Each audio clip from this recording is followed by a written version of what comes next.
area that was underserved.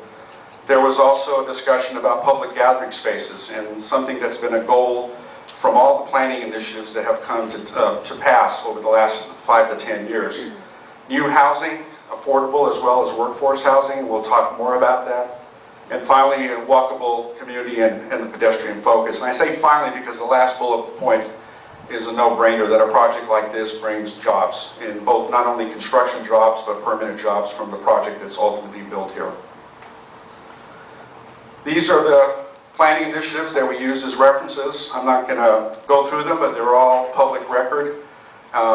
We're done both with the community input as well as from a policy level through the planning department at the city.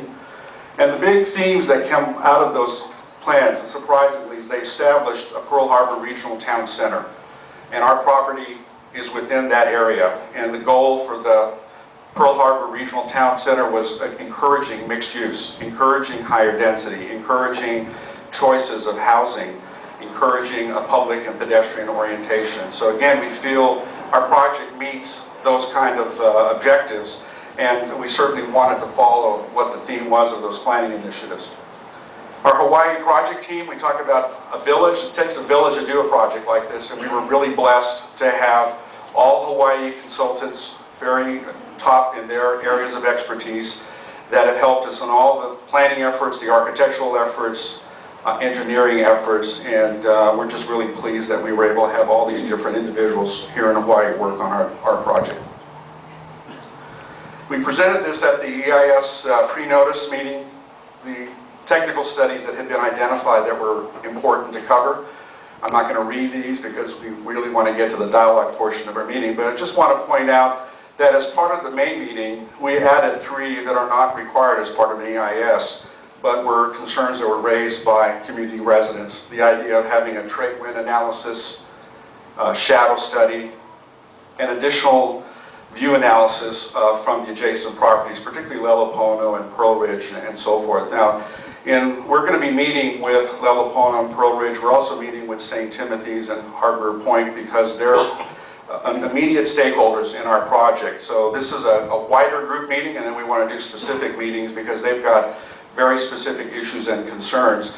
The EIS talks about regional impact. We really wanted to get to the property owner issue of what impacts are we causing from the residential buildings that we were proposing.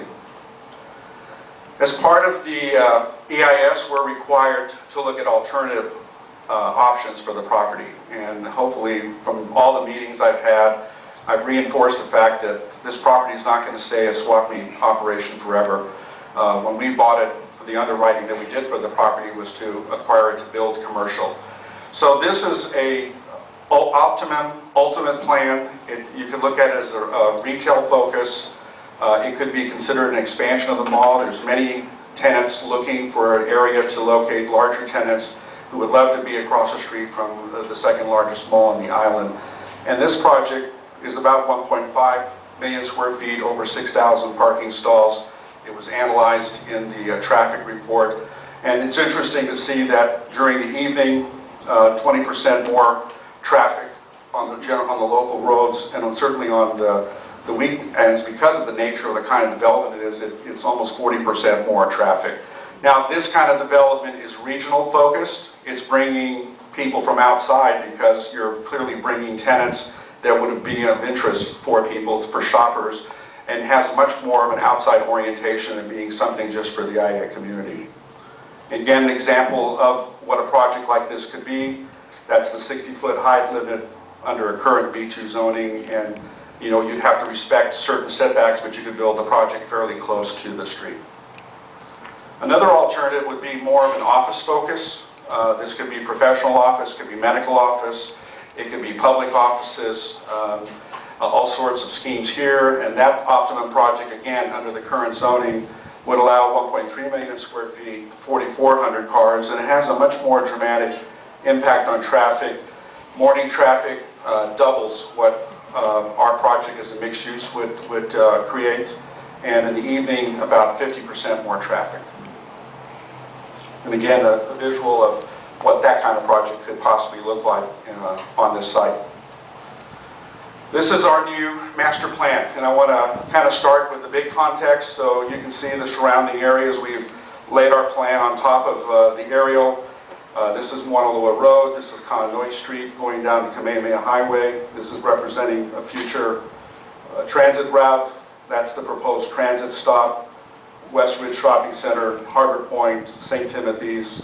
Here's the school that we're having our meeting, Lelopono, Pearlridge on the corner, the large mall, regional mall, Pearlridge Mall, and Samita Farms. And this is the project that we're now proposing, and we'll get into a little bit more detail about. Again, as we addressed where we've been and where we now are, we wanted to make sure that as we looked at this plan, we filtered it to these concerns. Well, what were the issues that the community brought up, and how can we best address them?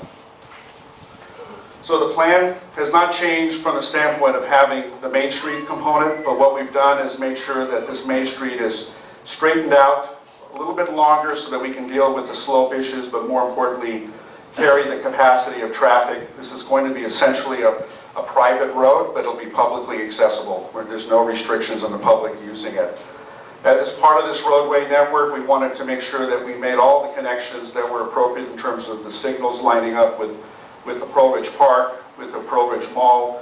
We've got other curb cuts here, which is where we have now the entrance to our subterranean parking and where the loading and service uses go. We wanted to make sure there were no service or loading activities that would be outside of a structure that would in any way create any kind of visual or negative acoustical noise impact. The big thing that we did was try to line up and reduce the size of the towers. We'll be able to go back and forth on some of these, but the key thing was we took these fat buildings and we reduced them almost in half. As a result, we had to drop our unit count from 1,800 units to 1,500 units. But it was real important for us to slim them up. We made sure that this particular unit, which was maybe 50 or 60 feet away from Harbor Point, got set back almost 100 to 120 feet.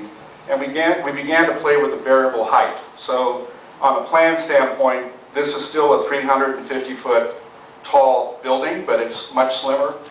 This is a 300-foot building. This is a 250-foot building, and these are two 150-foot buildings.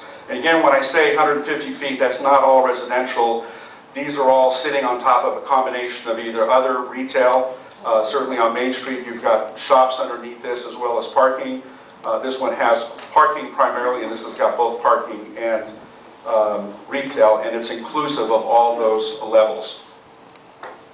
So again, if maybe go back and forth, this is the plan. You can see the situation, you can see how close this building was to the property line. You can tell we were looking at a lot more building size in terms of what we had here before, and what we've now done is we've distributed it into slimmer buildings. On this side, we still have 3 or 4 stories potentially above retail. This is the area that we've identified in the EIS for professional office. It could be medical office. We could also consider assisted living or senior citizen housing. And at our May meeting, we talked about the idea of a Kamaina hotel. We see a need for suburban hotel. This is something not more than 120 to 150 units. I was proposing it from the standpoint of having out-of-town guests, friends visiting for the Thanksgiving holiday, other business uses, and someone over the last few months even mentioned the fact that you have a lot of sports teams that come to the area, whether it's a soccer team or a softball team, and they have no place to stay. They've got to go back to a resort area, and there's nothing in the community for them. So with this kind of hotel, it's limited service. We're not putting in any fancy restaurants. There's no need to, because we've got a whole center that's built around that someone can come down the elevator and enjoy a walk through the project and be able to go have a cup of coffee or visit shop space. I want to make it clear that we included that in the EIS for disclosure purposes. Today, the BMX zoning that we're after doesn't even allow this type of hotel use. So we're just doing it to make sure it's covered in our analysis, and still need to do some work to make sure that we can get the zoning to allow that particular use to be permitted. A big part of listening to what you had to say was about traffic and how do we address the traffic issues. And we've done major road improvements. We've widened and added lanes. When I say we,